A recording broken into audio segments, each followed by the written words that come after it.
Good morning. Bharatiya cements సమర్పిస్తున్న business breakfast షోకి స్వాగతం. Bremain Brexit, Bremain Brexit, Bremain Brexit, now it's Brexit. So Britain European Union నుంచి తప్పుకునేందుకు రంగం దాదాపుగా సిద్ధమైంది. ఇంగ్లాండ్, బ్రిటన్, బ్రిటిష్ పౌరులు ఎవరైతే ఉన్నారో వీళ్ళందరూ కూడా యూరోపియన్ యూనియన్ నుంచి తప్పుకునేందుకే నిర్ణయించుకున్నట్లుగా మనకు ఇప్పటిదాకా వస్తున్న పోలింగ్ ట్రెండ్ని బట్టి, సరళిని బట్టి, రిఫరెండం సరళిని బట్టి మనకు అర్థమవుతోంది. సో ఇంగ్లాండ్లో నిన్న జరిపిన రిఫరెండంలో బ్రిటిష్ పౌరులందరూ కూడా యూరోపియన్ యూనియన్ నుంచి మనం వైదొలుగుదాం, బ్రిటన్తో ఒక బ్రిటన్ ఏకాకి దేశంగా మనం మనుగడ సాగిద్దాం, యూరోపియన్ యూనియన్తో జత కలవకుండా అన్న అంశాన్ని స్పష్టంగా ఓటు వేశారు. ఆల్మోస్ట్ 382 నియోజకవర్గాల్లో 216 నియోజకవర్గాల పోలింగ్ సరళి ఇప్పటిదాకా వెల్లడైంది. అందులో ఎక్కువ మంది లీవ్ అంటే యూరోపియన్ యూనియన్ నుంచి వైదొలుగుదాం అన్న అంశానికే ఓటు వేసినట్లుగా తెలుస్తుంది. ఆల్మోస్ట్ 51.61% లీవ్కి అనుకూలంగా, రిమైన్కి అనుకూలంగా కేవలం 48.39% మాత్రమే ఉండేందుకు, యూరోపియన్ యూనియన్లో కొనసాగేందుకు అనుకూలంగా ఓటు వేశారు. సో ఇక యూరోపియన్ యూనియన్ నుంచి బ్రిటన్ వైదొలగబోతోంది. ఇది బహుశా ఇదంతా ఒక 2 సంవత్సరాల ప్రక్రియ, 2 సంవత్సరాలు పడుతుంది పూర్తిగా వైదొలిగేందుకు. బ్రిటన్ ఏకాకి దేశంగా తన ఇండిపెండెంట్ నేషన్గా, అంటే ఇండిపెండెన్స్ అంటే ఇది స్వతంత్రం కాదు, బట్ ఒక కూటమి నుంచి బయటకు వచ్చి తన కార్యక్రమాలు ఏవో తానే చేసుకుంటుంది, ఇతర దేశాల కార్యకలాపాలతో నిమిత్తం లేకుండా.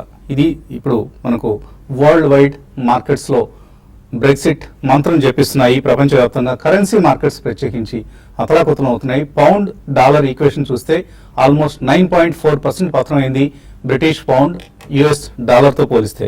డాలర్ ఇండెక్స్ బలం పుంజుకుంటోంది.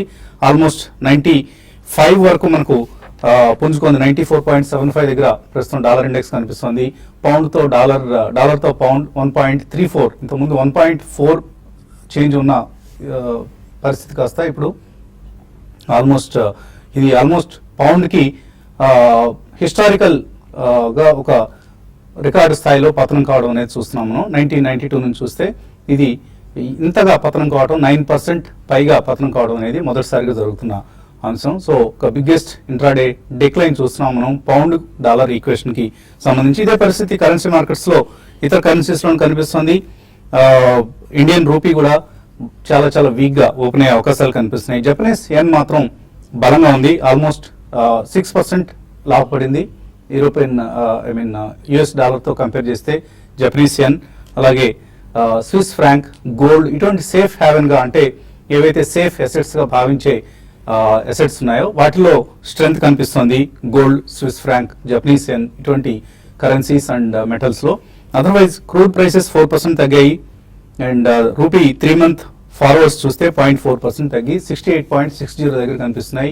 సో వరల్డ్ వైడ్ అటు కరెన్సీ మార్కెట్స్, ఇటు ఈక్విటీ మార్కెట్స్ చాలా చాలా చాలా నెగిటివ్గా ఉన్నాయి. మన SGX నిఫ్టీ 200 పాయింట్లకు పైగా నష్టంతో కనిపిస్తోంది.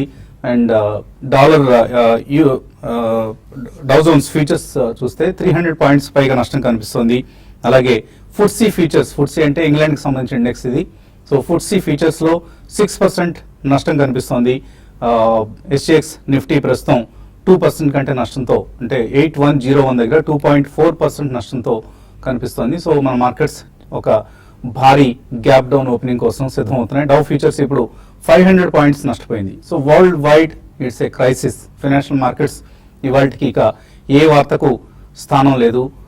ప్రపంచవ్యాప్తంగా ఫైనాన్షియల్ మార్కెట్స్ అన్ని కూడా అల్లకల్లోల పరిస్థితిలో ఉన్నాయి. సో ఇతర ఎమర్జింగ్ మార్కెట్స్ లాగానే మన దేశానికి కూడా ఈ సెగ తగిలి తీరుతుంది, అందులో ఎటువంటి సందేహం లేదు. మనమేమి ఏకాకి దేశం కాదు. సో ఎప్పటికప్పుడు ఇతర సంక్షోభాల నుంచి మనం కాచుకున్నట్లుగా ఈసారి కుదరకపోవచ్చు. ప్రస్తుతానికి అట్లీస్ట్ షార్ట్ టర్మ్లో అయితే మన దేశానికి కూడా అటు కరెన్సీకి, ఇటు ఈక్విటీ మార్కెట్స్కి ఒక విఘాతం కలిగే అవకాశం కనిపిస్తుంది. సో ఇది ఓవరాల్గా ఒక్క బ్రిటన్కి సంబంధించిన అంశం కాదు, యూరోపియన్ యూనియన్ మొత్తాన్ని కుదిపివేసే ఎగ్జిట్. సో ఇదేదో బ్రిటన్ తనంతా తానుగా బయటకు వెళ్ళిపోయి తన పని తాను చూసుకుంటుంది అనుకునే వ్యవహారం కాదు.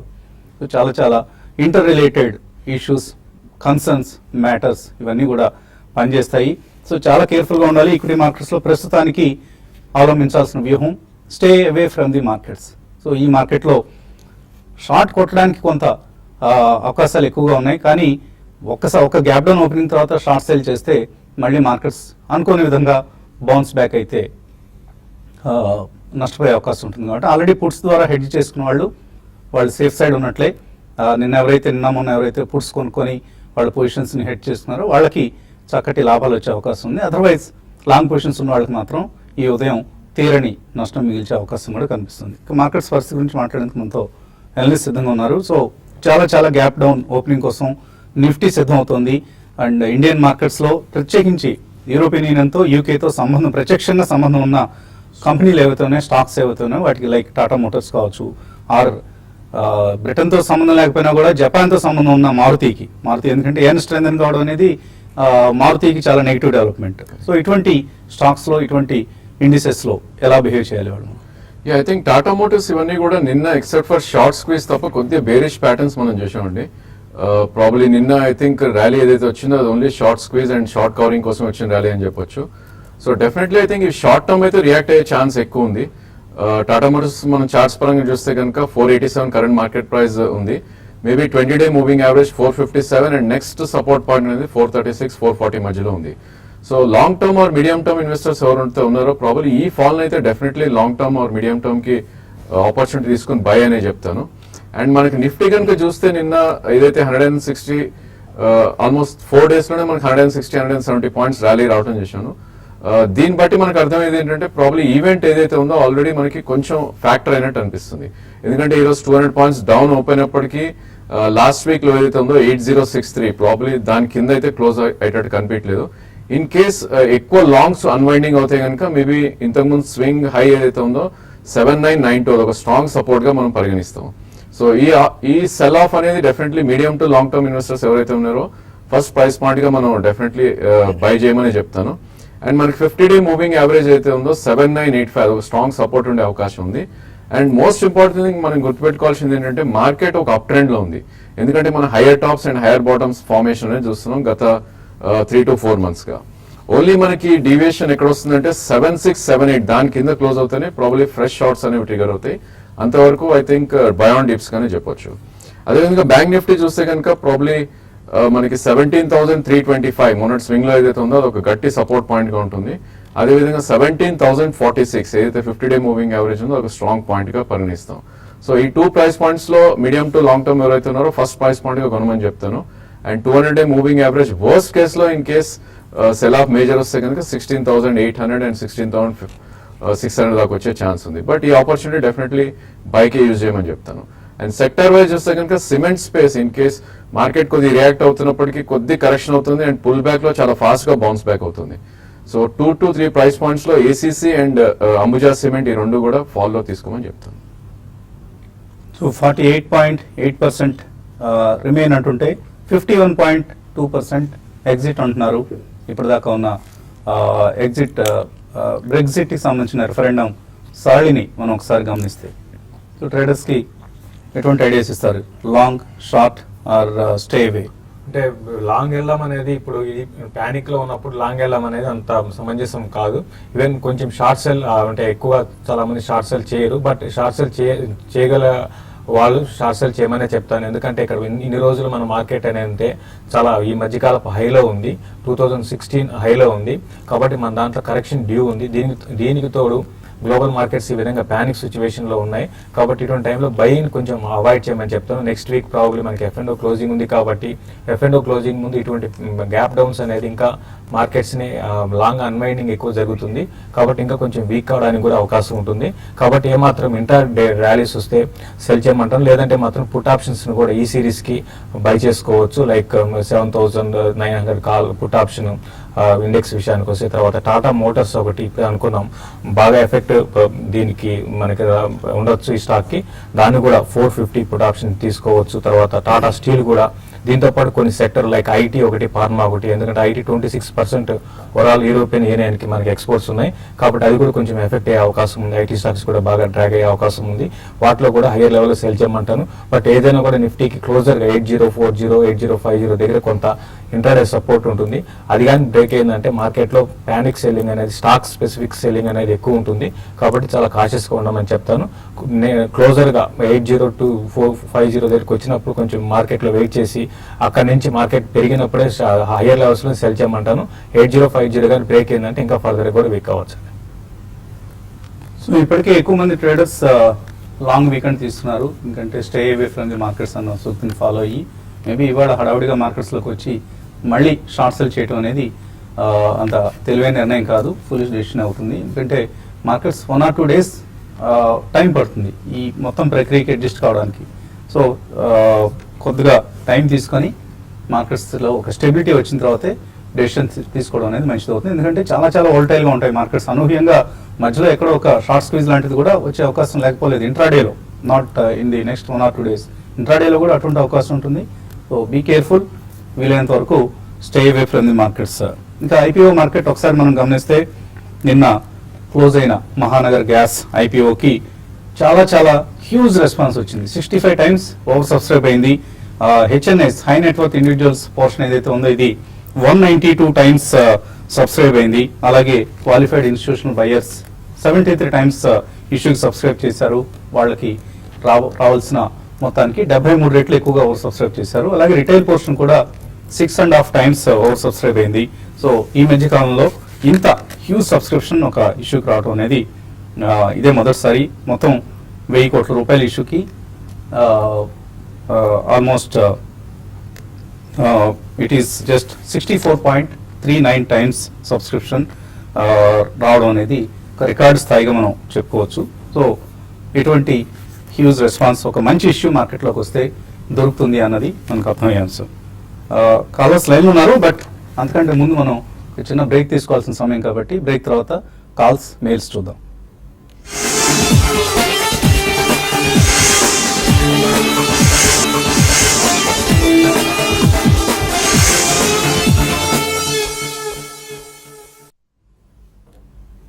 భారతీయ సిమెంట్ సమర్పిస్తున్న బిజినెస్ బ్రేక్ఫాస్ట్ షోకి తిరిగి స్వాగతం. ప్రపంచవ్యాప్త ఫైనాన్షియల్ మార్కెట్స్ను బ్రెగ్జిట్ ఆందోళన వణికిస్తోంది. ప్రస్తుతం సుమారుగా 260 నియోజకవర్గాల్లో పోలింగ్ సరళి రెఫరెండం ఏ దిశగా సాగుతుందో స్పష్టమైంది మనకు. అవుట్ ఆఫ్ 382 ఇందులో ఎక్కువ మంది బ్రెగ్జిట్కు అనుకూలంగా ఓటు వేస్తున్నారు. 51.3% లీవ్ అంటుంటే ఓన్లీ 48.7% మాత్రమే అనుకూలంగా రిమైన్ అన్న ఓటు వేయటం జరిగింది. సో బ్రెగ్జిట్కి ఇక దాదాపుగా రంగం సిద్ధమైనట్లే కనిపిస్తోంది. బై 11:30 ఐ థింక్ మొత్తం 100% ఓటింగ్ సరళి మనకు స్పష్టం అవుతుంది. ఇక కాలర్స్ లైన్లో ఉన్నారు. ప్రస్తుతం ఫస్ట్ కాలర్ మాచర్ల నుంచి జమాల్ సైదా.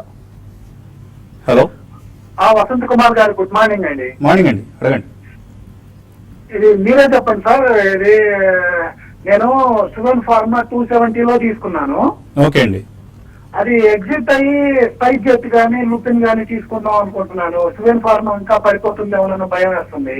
ఓకే, అది కొంచెం ఏదన్నా ఇది లూపిన్ మీదనే స్పైస్ జెట్ మీద ఈ రెండింటి మీద ఉంది నాకు మనసు. అంటే మీరు సువెన్ లైఫ్ కొద్దిగా హై ప్రైస్ లో తీస్తున్నారు, బట్ నథింగ్ టు వరీ అండి.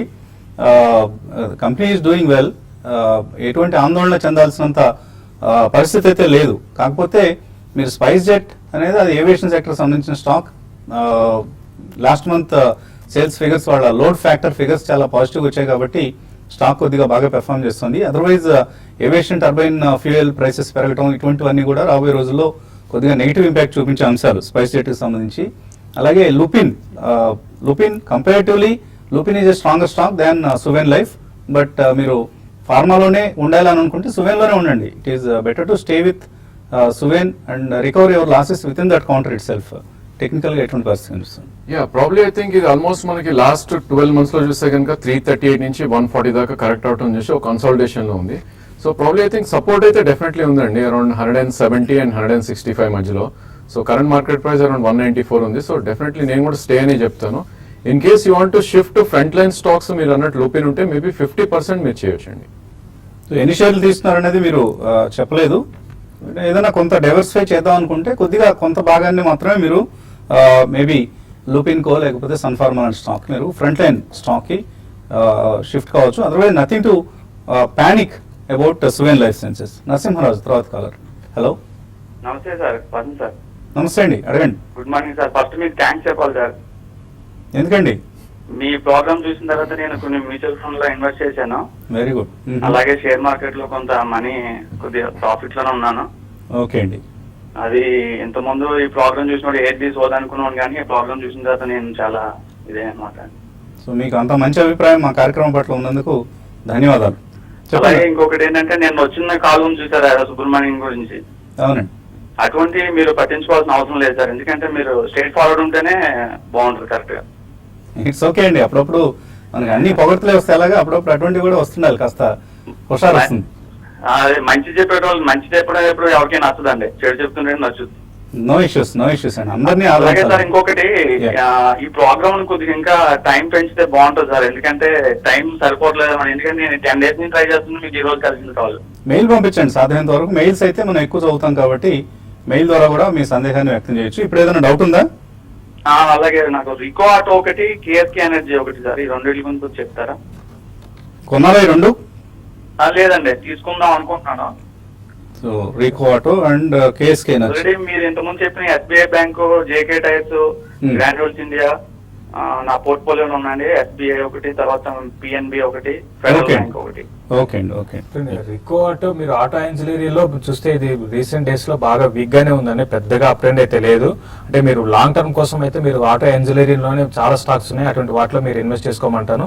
అయితే ఇది ప్రస్తుతం అయితే కన్సాలేషన్ లో ఉంది. మీరు ప్రస్తుతం అయితే మీరు బై చేయాలనుకుంటే, ఫ్రెష్ బై చేయాలనుకుంటే మాత్రం కొంచెం వెయిట్ చేసి, ఇప్పుడు ఆల్రెడీ మనం చూస్తున్న మార్కెట్ కొంచెం కరెక్షన్ రావడానికి అవకాశం ఉంది, కాబట్టి ఆ కరెక్షన్స్ లో మీరు బై చేసుకోండి. బట్ ఈ స్టాక్ కాదండి. తర్వాత కేఎస్కే ఎనర్జీ, ఇది కూడా అంత క్వాలిటీ స్టాక్ కాదండి. మీరు సెలెక్ట్ చేసుకున్న రెండు కూడా అంత క్వాలిటీ స్టాక్స్ కాదు. వీటికైనా చాలా స్టాక్స్ మీకు అందుబాటులో ఉన్నాయి, అటువంటి వాటిని సెలెక్ట్ చేసుకోవాలి. ప్రత్యేకించి కేఎస్కే లో డెట్ బర్డెన్ చాలా చాలా అధికంగా ఉన్న కంపెనీస్ లో ఇది కూడా ఒక company, KSK energy. So avoid KSK also. Venkatrao మీరు పంపించారు. ఎస్బీఐ 221లో ఇండియా సిమెంట్స్ 100 రూపాయల్లో తీస్తున్నారు, అమ్మేసి మళ్ళీ ఎంటర్ కావచ్చా? ఐ థింక్ ఈ రోజు గ్యాప్ డౌన్ ఉంటే డెఫినెట్లీ లోనే ఓపెన్ అవుతాయండి రెండు స్టాక్స్ కూడా. సో ఐ థింక్ మీకు ఎస్బీఐ అనేది అరౌండ్ 198 కింద క్లోజ్ అవుతూనే ఫ్రెష్ సెల్ ఆఫ్ ట్రిగర్స్ అవుతాయి, అదర్వైజ్ యూ క్యాన్ హోల్డ్. అదేవిధంగా ఇండియా సిమెంట్ కూడా మనకి క్లియర్ బ్రేక్అవుట్ రావడం చూసాం around 102 above. So medium to long term ఉంటే కనుక ఈవెన్ ఇండియా సిమెంట్ 120, 130 ఛాన్స్ ఉంది. సో ఈ రోజు మాత్రం డెఫినెట్లీ గ్యాప్ డౌన్ లో మీరు సెల్ అయితే చేయొద్దని చెప్తాను. గోపీకృష్ణ అడుగుతున్నారు, బ్రెగ్జిట్ వలన 2008 లెవెల్స్ కి మార్కెట్స్ పడిపోతాయని అంటున్నారు కొంతమంది, ఎంతవరకు కరెక్ట్ అని అడుగుతున్నారు. అంత ప్రమాదం అయితే ఉండదండి. సో బ్రెగ్జిట్ అనేది definitely it's a concern for the world markets. కాకపోతే 2008లో వచ్చిన మనకు ఫైనాన్షియల్ క్రైసిస్ ఏదైతే ఉందో అంతటి క్రైసిస్ మాత్రం కాదు ఇది. సో ఆ లెవెల్స్ మార్కెట్స్ పడిపోతాయని మేము అనుకోవడం లేదు. Maybe 5 to 6% correction is imminent, తథ్యం. అక్కడ నుంచి ఎంత కిందకి వెళ్తాయనేది మనం ఊహించడం కష్టం, but not to the level of 2008. So అంతగా మనం ప్యానిక్ కావాల్సిన అవసరం మాత్రం 80% లేదు. రమేష్ అయ్యగారి అడుగుతున్నారు, సన్ ఫార్మా చాలా కాలంగా హోల్డ్ చేస్తున్నారు, బైబ్యాక్ చేస్తుందని విన్నారట. సో ప్రపోర్షనేట్గా బై చేస్తారా, లేకపోతే ఎలా జరుగుతుంది ప్రక్రియ? సన్ ఫార్మా అయితే బైబ్యాక్ అని అయితే న్యూస్ అయితే నాకు తెలియదండి, అది అంత 100% కరెక్ట్ అని అనుకోను. ఇప్పుడున్న పరిస్థితుల్లో అయితే స్టాక్ అయితే లాస్ట్ ఒక కొన్ని రోజులుగా చూస్తే 720 నుంచి కొంచెం స్ట్రాంగ్ గా ఉంది. మీరు ఎవ్రీ డిప్లో మీరు లాంగ్ టర్మ్ కోసం క్లోజర్ 720, 700 వచ్చినప్పుడు మీరు బై చేసుకోవచ్చు అండి. అలాగే బ్రిటన్స్ ఎగ్జిట్ ఉన్న తరుణంలో ఎస్బీఐ కొనుక్కోవచ్చా? ఎస్బీఐ అయితే కొనుక్కోవచ్చు అండి, బట్ ఇప్పుడే కాదు. ఎందుకంటే కరెక్ట్ ఎగ్జాక్ట్ 220 అనేది రెసిస్టెన్స్ లెవెల్లో ఉంది. కాబట్టి కరెక్షన్స్ లో అంటే క్లోజర్ గా 194, 196 ఆ లెవెల్ దగ్గర ఆగితే కొనుక్కోండి. లేదంటే క్లోజర్ గా 180 దగ్గర చాలా స్ట్రాంగ్ సపోర్ట్ ఉందండి, అక్కడ కొనుక్కోవచ్చు. డాక్టర్ ప్రసాద్ రావు మస్కట్ నుంచి అడుగుతున్నారు, 10 లక్షల రూపాయలు ఇన్వెస్ట్ చేస్తారట, 15% రిటర్న్ వస్తే చాలు ఏడాదికి రిటైర్డ్ లైఫ్ గడిపేందుకు. సో మంచి నిర్ణయం అండి, కొద్దిగా వెయిట్ చేయండి. మంచి బయింగ్ ఆపర్చునిటీని ఇవ్వబోతోంది మార్కెట్. సో ఈ తరుణంలో మీరు డబ్బుతో రెడీగా ఉంటే చక్కటి అవకాశాలు దొరుకుతాయి. ఏవైనా స్టాక్స్ ఏమైనా రికమెండ్ చేస్తారు? Yeah probably I think PSU banks లో కొన్ని ఏవైతే 200 మూవింగ్ యావరేజ్ అబోవ్ ఆల్రెడీ వచ్చినాయో అవి కొద్దిగా పర్ఫామ్ చేసే ఛాన్స్ ఎక్కువ ఉంది. 1 year 15% అంటున్నారు కాబట్టి ఫ్రంట్ లైన్ లోనే మీరు ఉండాలి. Maybe state bank of India and bank of Baroda PSU banks లో, అదేవిధంగా సిమెంట్ స్పేస్ లో ACC and Gujarat Ambuja 10 to 15% ఇక్కడ నుంచి పడితే కనుక అక్కడ మీరు ఎంటర్ అవ్వచ్చు. ఓకే అండి. సో నిన్నటి ఎఫెక్ట్ ఇంకా మన ప్రేక్షకుల మీద కనిపిస్తుంది. నిన్న ప్రోగ్రాంలో జరిగిన చిన్న ఒక సంఘటన, అందరూ ఎక్కువ మంది మెయిల్స్ పంపిస్తున్నారు. రమేష్ రెడ్డి గండవరం నుంచి కూడా మెయిల్ వచ్చింది. బట్ ఇవన్నీ సర్వసాధారణం అండి. మనమంతా ఒక ఫ్యామిలీ మెంబర్స్ లాంటి వాళ్ళం, ఒక కుటుంబం లాంటి వాళ్ళం. సో మన ప్రేక్షకుల్లో ఒక్కొక్కరికి ఒక్కొక్క సమయంలో చిన్న కోపం రావచ్చు, లేదా అటువంటి అనుమానాలు రావచ్చు. అవన్నీ కూడా పక్కన పెట్టి అందరం కుటుంబం ఎలా అయితే మనం అందరం కలిసిమెలిసి ఉంటామో, చిన్న వివాదాలు వచ్చినా కూడా పరిష్కరించుకొని ముందుకు సాగుతూ ఉంటాము. అలాగే మన కార్యక్రమాన్ని కూడా సాగించుకుంటూ ఉంటాం.